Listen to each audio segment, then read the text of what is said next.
할렐루야. 네. 우리 옆에 분들과 인사하시기 바랍니다. 사랑합니다. 축복합니다. 사랑합니다. 사랑합니다.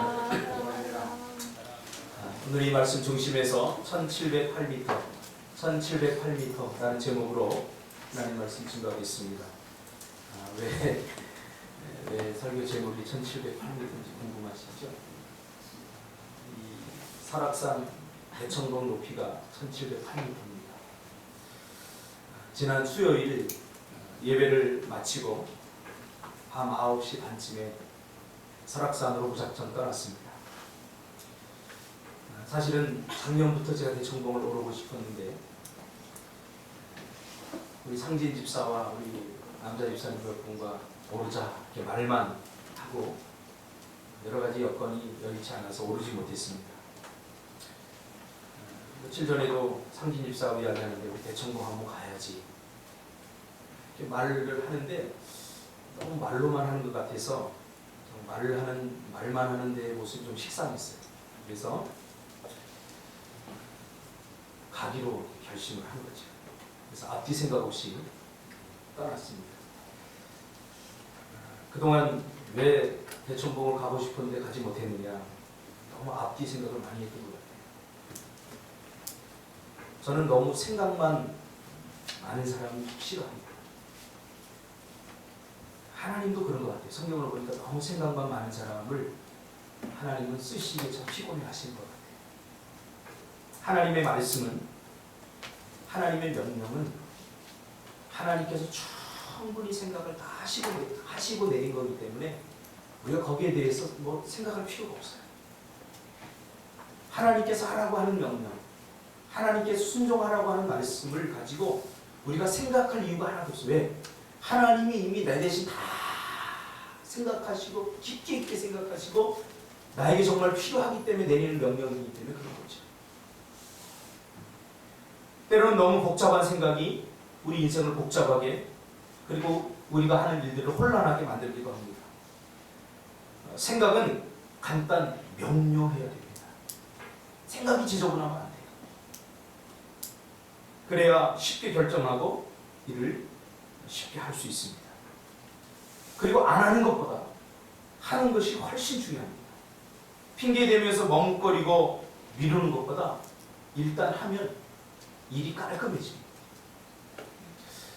늘 대청봉을 가야지 말로만 했는데 말로만 하니까 나 자신도 좀 싫다. 별로 상진 집사 기대하는 것 같지도 않고 내가 말로만 하니까. 그래서 결정을 하고 9시 반에 출발을 했습니다. 생각은 해야 됩니다. 생각 없이 살면 안 됩니다. 생각은 해야 됩니다. 그러나 생각만 해서는 안 됩니다. 생각이 너무 중요하죠. 그러나 생각을 하면서 살되 생각만 해서는 안 돼요. 쿠팡에서 저렴한 값으로 콘도를 구입했습니다. 아마 여름 성수기 때에 뭐 한 5분의 1 값도 안 되는 값으로 구입을 해서 여기서 9시 반에 출발해서 부지런히 갔더니 한 새벽 1시쯤 도착을 했습니다. 잠시 눈을 붙이고 새벽 4시 50분에 상진 집사가 알람을 맞춰놓고 알람이 막 우는데도 안 일어나는 거예요. 상진 집사가. 아마 나도 안 일어났으면 같이 못 오를 뻔했어요. 그래서 저거 수쓰네. 그리고 내가 벌떡 일어나서 깨웠습니다. 초코바를 준비하고 또 전투식량도 준비하고 해서 오색약수, 그 대청봉을 오르는데 여러 가지 코스가 있는데 오색약수 쪽으로 오르는 게 제일 빠르대요. 자, 빠른데 험해요. 그래서 뭐 좀 노인들이나 좀 근력이 딸리는 사람들은 다른 코스로 이렇게 가더라고요. 근데 가기 전에 제가 좀 감기가 걸렸어요. 콧물이 막 줄줄 흐르고 가면서 상진 집사하고 이야기하기를 제가 슬쩍 떠보았어요. 야, 상진아, 대청봉은 좀 무리일 것 같지 않냐? 이번에는 그냥 울산바위로 만족하자. 그랬더니 안쓰럽다는 듯이, 예, 목사님 그러죠. 사실 감기가 딱 왔어요. 제가 뭔가를 하려면 정상적인 컨디션, 정상적인 환경에서 잘 안 하게 돼요. 막 감기가 와갖고 코가 막히고. 근데 가다 보니까 야 여기까지 왔는데 또 대청봉을 안 오른다는 건 말이 안 돼요. 그래서 마음을 바꾸고 오르기 시작했습니다. 5km요. 보통 평균적으로 가는데 4시간, 오는데 4시간, 내려오는데 4시간에서 보통 한 8시간 걸리는 코스인데 참 상진 집사가 앞장서서 막 코가 이렇게 흘러내려서 숨을 못 쉬게 입으로 숨을 쉬고 또 그날따라 비가 막 내렸어요. 한 1km 정도 가니까 비가 막 쏟아지더라고요. 쏟아져서 안경 아래 성에가 끼고서 안 보여요. 아무것도. 안경을 벗고 쫓아가는데 부지런히 쫓아가서 따라잡으면 또 상진 집사도 또 앞으로 가고 마치 나를 훈련시키는 것처럼 저를 조금도 배려하지 않고 내가 나이가 45인데 조금도 배려하지 않고 거기가 거의 다 돌밭이더라고요. 돌밭이라 막 손을 잡고 이렇게 막 올라가고 계단이 막 참 가파르고 그래서 힘든데 그렇게 올라갔어요. 올라갔는데 한 1.7km쯤 올라가니까 그 지점에 한 그룹의 할머니 할아버지들이 앉아서 쉬고 계시더라고요. 비옷을 단단히 입고. 우리는 뭐 이런 거 하나도 준비 안 해서 그대로 다 맞았어요. 팬티까지 다 젖었어요. 근데 비옷을 입고 이만한 배낭식을 하나 들고 그것에서 잠시 쉬면서 어느 74세 할아버지와 이야기를 나누게 됐습니다. 그동안 젊을 때부터 대청봉을 한번 올라야지 하면서 정작 젊은 때는 오르지 못하고 이렇게 나이가 들어서야 대청봉에 오르게 됐는데 죽을 맛이라고. 그래서 우리 보고 몇 시에 출발했냐. 그래서 우리 6시 반에 출발했거든요. 자기들은 4시 반에 출발했는데 1.7km 지점밖에 못 오고 젊을 때 오를 걸 이런 이야기 하더라고요. 참 비도 많이 오고 돌길이라 미끄러워서 험난했지만 결국은 3시간 만에 정상에 도착을 했습니다. 제가 인증샷을 찍는데 그 비로봉 그 대청봉이라고 써있는 큰 돌이 있는데 정상에 거기에 설 수 없을 만큼 바람이 불었어요. 상진 집사 말로는 비가 내 따귀를 때리네 그랬어요. 비가 얼마나 세차게 불어서 진짜 아파요. 따귀 때리는 거죠. 거기에 설 수 없을 만큼. 상진 집사가 먼저 올랐는데 내가 뒤에 따라갔는데 안 보이는 거예요. 그래가지고 한참을 찾다 보니까 지는 살겠다고 바위 구석에 이렇게 숨어 있더라고요. 얼마나 비바람이 몰아치는지 참 힘든 산행이었습니다.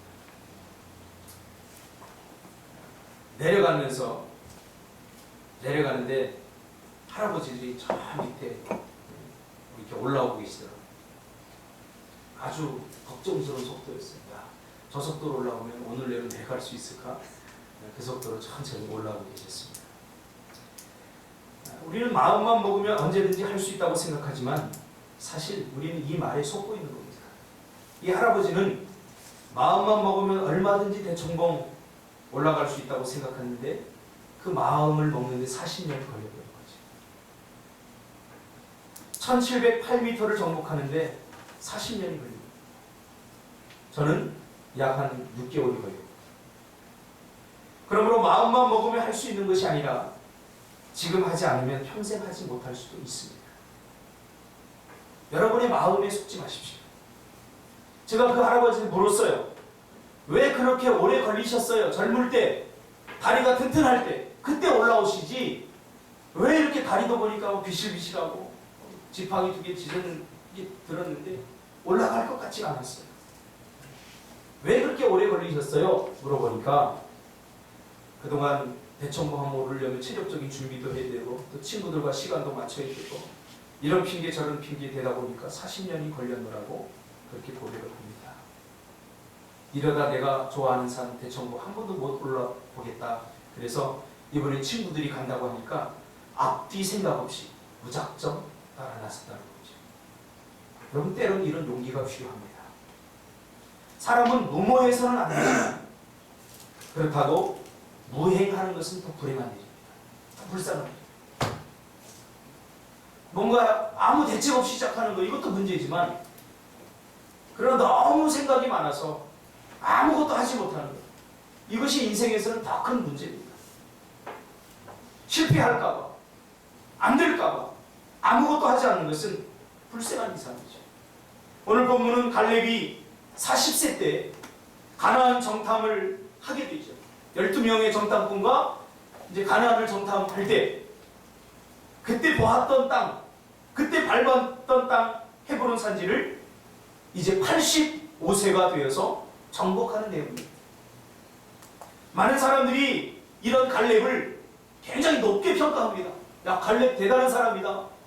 45년 만에 이 주신 땅을 얻었으니 참 대단한 사람이다. 그렇게 이야기를 합니다. 실제로 성경도 그가 85세가 되어 헤브론 땅을 정복한 장면을 보면서 그는 비범하고 특별한 믿음을 가진 사람이라고 지켜 세웁니다. 그러나 제가 갈렙의 에피소드를 읽으면서 또 여호수아서를 읽으면서 가만히 보니까 갈렙은 특별한 사람이 아니에요. 왜? 그 땅을 정복하라고 할 때 즉시 정복하지 않았어요. 40년을 기다렸다 정복한 거예요. 그러니까 갈렙도 우리처럼 평범한 사람이에요.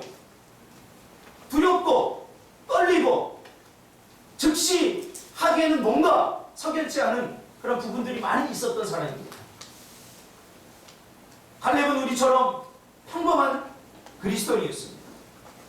우리는 뭔가 큰 일을 이루고 성공하고 위대한 사람들을 보면서 우리처럼 평범한 사람들이 가지고 있지 않은 어떤 특별한 재능이나 우리가 갖고 있지 않은 어떤 은사나 또 능력이 있을 것이라고 그렇게 생각을 합니다. 그런 사람들, 성공한 사람들은 말이죠. 그러나 제가 리더십을 연구하면서 깨달은 것이 있는데 아닙니다. 크게 성공한 사람들, 특별한 사람들, 그 사람들은 태어날 때부터 특별한 사람들이 아니더라고요. 그냥 평범하게 태어난 우리처럼. 성공한 사람들은 태어날 때 여기 성공하고 난 성공한 사람 이마에 써서 나오지 않는다는 거예요. 서울대학 간 사람들은 태어날 때부터 서울대학 갈 사람 이렇게 써서 나오지 않는다는 거예요. 쉽게 말하면 운명론입니다. 운명론. 기독교는 운명론을 거부합니다. 우리의 운명이 결정되어져 있다는 거예요. 오늘날 그리스도인들 안에도 이 운명론을 믿는 사람들이 있어요. 나는 뭐 크게 될 가능성이 별로 없을 것 같아요. 나 같은 사람이야 뭐 좋은 남편, 좋은 아내 만날 수 없을 것 같아요. 나는 뭐 크게 성공할 수 없을 것 같아요. 이거 운명론입니다. 여러분, 특별한 사람이 특별한 일을 하는 것이 아닙니다. 특별한 재주와 특별한 능력과 특별한 은사를 가지고 있는 사람이 특별한 일을 하는 게 절대 아니에요.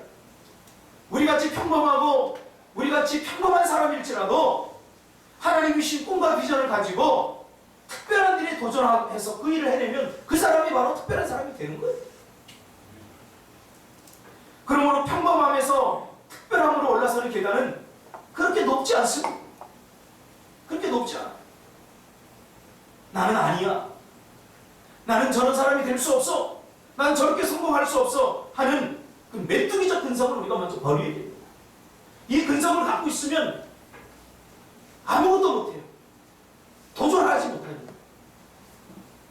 기독교 신앙은 운명론을 믿지 않습니다. 내게 능력 주시는 자에서 모든 것을 할 수 있습니다. 아멘. 할렐루야. 아멘. 믿음 좋은 사람은 처음부터 태어날 때부터 믿음 좋은 사람 이렇게 운명적으로 결정되어집니까? 아닙니다. 믿음은 도전하는 것입니다. 사실 이 가나안 땅도 하나님께서 뭐라고 그랬어요? 하나님께서 이 가나안 땅도 내 발바닥으로 밟는 만큼 얻을 수 있다. 이렇게 말씀하셨죠. 이 말이 뭐예요? 모든 사람에게 동등하게 기회가 주어졌다는 거예요. 어떤 특별한 사람에게 특별한 땅을 준 게 아니에요. 모든 사람에게 너희들 발바닥으로 밟는 그 땅이 너희들 땅이 될 것이다. 이 말은 모든 사람들에게 기회가 공평하게 다 주어진다는 거예요. 예수님은 이 말씀을 신약에 와서 어떻게 풀이하냐면 천국은 신노하는 자의 것이다. 천국은 믿음으로 도전하는 자의 것이다. 그렇게 말씀했다는 거예요. 성공은 믿음으로 도전하는 자의 것입니다. 할렐루야.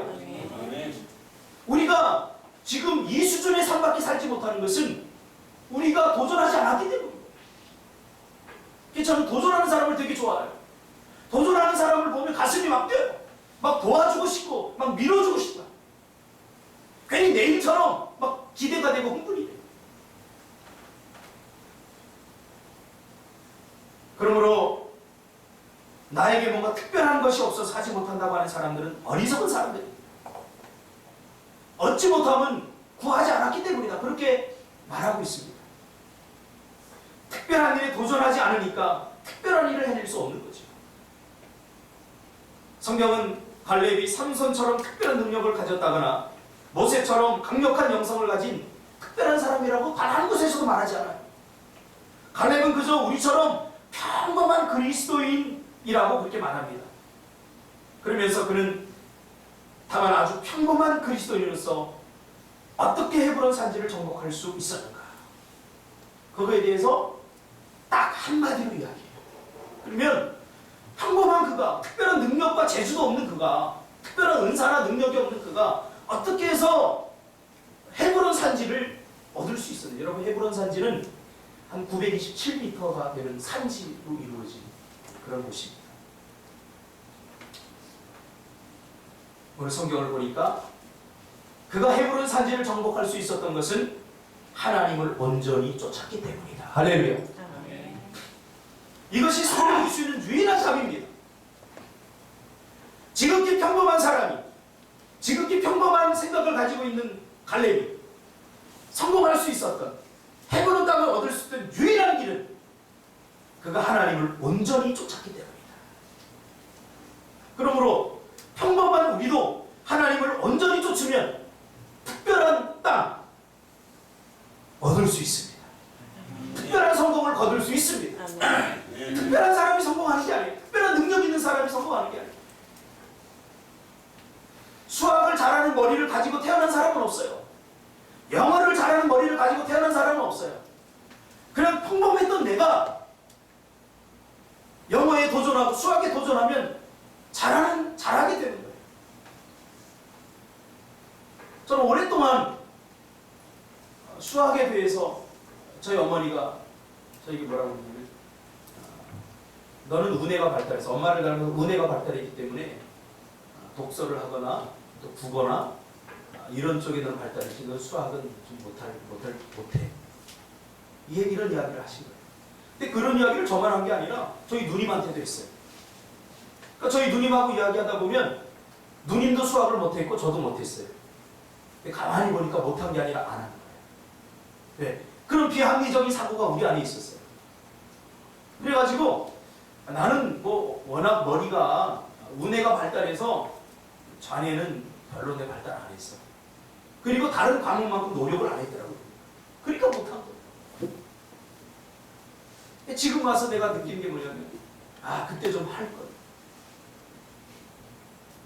얼마나 많은 사람들이 이런 비합리적인 사고에 붙들려서 살아가는지 몰라요.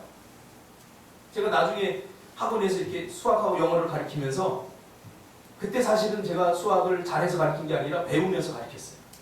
그러니까 잘 풀리더라고요. 하니까 되더라고요. 안 해서 못하더라고요. 안 해서 못. 오늘 이 갈렙은 그냥 평범한 사람이었어요. 그러나 다른 사람이 안 했어요. 자기가 한 거예요. 그러니까 얻을 수 있었던 거예요. 간단합니다. 온전히 하나님을 쫓았다, 이 말은 오늘날 우리의 말로 쉽게 표현하면 신앙생활을 제대로 했다는 거예요. 말씀대로 했다는 말씀대로. 지극히 평범하고 상식적인 그리스도인이었지만, 그러나 그는 제대로 말씀대로 신앙생활했다. 여러분, 오늘날은요, 믿음을 가지고 살아가는 사람들이 특별하게 여기는 시대입니다. 신앙생활 좀 제대로 하는 사람들이 특별하게 여기지는 그런 시대입니다. 우리 교회 청년들, 우리 교회 성도들 제가 밖에 나가서 이야기하면요, 목사님들이 뭐라 그러면, 야, 그 교회 특별하다 그래요. 전혀 특별하지 않아요. 그냥 신앙생활을 제대로 하려고 발버둥 칠 뿐이에요. 그렇잖아요. 우리가 뭐 특별한 일을 하는 거 있습니까? 그냥 하나님의 말씀대로 헌신하고, 하나님의 말씀대로 하려고, 하나님께서 명령하신 걸 지키려고, 순종하려고 발버둥 치는 거예요. 이게 상식이에요, 상식. 근데 오늘날 대한민국의 그리스도인들은 이 상식을 잡고 그리스도의 상식을 떠나가고 있어요. 그러니까 제대로 하지 않는다고요. 꿈이 있는 교회, 그 교회도 우리 교회하고 사정이 비슷합니다. 거기도 청년들이 많습니다. 학생들이. 그래서 백석대학교에서 저희를 가르쳤던 교수님이 그 총장님이었던 분이 거기에서 교권을 잡고 계셔요. 부총장으로 계셔서 개척교회 이야기도 좀 들려주라. 그래서 김석정 목사님이 가서 자기네 교회 이야기를 했더니 거기 신학생들이 뭐라고 그러냐면 야, 그 교회 특별하다 그러더래요. 가슴이 아픈 거. 제대로 하는 것이 왜 특별해졌냐 이거지. 제대로 안 하니까. 제대로 하는 사람들이 없으니까 제대로 하는 사람들이 특별해진 손가락질 당하는 그런 시대가 돼요. 갈렙도 마찬가지예요. 갈렙은 특별한 거 하나도 없어요. 그냥 하나님이 하라는 대로 했어요. 하나님의 말씀대로 순종하라는 대로 했어요. 그러므로 갈렙은 특별함이 아니라 당연한 사람이었어. 하나님께서 가나안 땅을 주겠다고 약속했고, 그리고 그가 40년 전에 12명의 동료와 함께 가나안 땅을 정탐하러 왔을 때 10명은 어떤 땅을 보았어요? 가나안 땅을 딱 보니까 좋거든요. 그러니까 농사짓기 좋고 물 많은 땅, 비옥한 땅을 차지하려고 했고, 또 하나는 뭐냐면 싸우기 쉬운 땅. 여러분, 가나안 땅을 정복하라 그랬을 때 그 정복의 개념이 이런 거예요. 그 땅이 비워져 있는 땅이 아니에요. 여호수아가 전쟁을 하면서 그 가나안 관군을 지키는 주 세력들, 그렇죠? 그러니까 오늘날로 말하면 이렇게 표현하면 될 것 같아요. 6.25 때 인천 상륙 작전할 때 미군들이 먼저 이 인천 그 월미도 그 지역에다가 포탄을 쏘아 붙습니다. 비행기를 폭격을 하고 폭탄을 막 그 함포를 쏘아서 촉발을 시켜버립니다. 그때 전쟁은 이미 끝난 거예요. 전쟁은 끝났어요. 북한군들이 저항을 못해요. 그러니까 미군들이 상륙을 하니까 저항이 하나도 없었어요. 왜? 주 세력 부대가 다 파괴가 됐기 때문에. 자, 그렇다고 전쟁은 끝난 게 아니에요. 그 다음부터 뭐라 해야 되면 전투를 해야 돼요. 각 중대별로 소대별로 나누어서 남아있는 장단들을 쓸어버리는 거예요.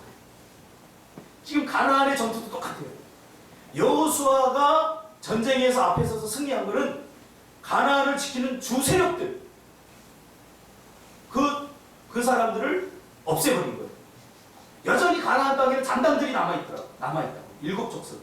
그래서 그 땅을 얻으려고 할 때는 각 지파별로 나누어진 땅에 가서 전투를 해서 그 사람들을 몰아내고 얻어야 되는 땅이었어요.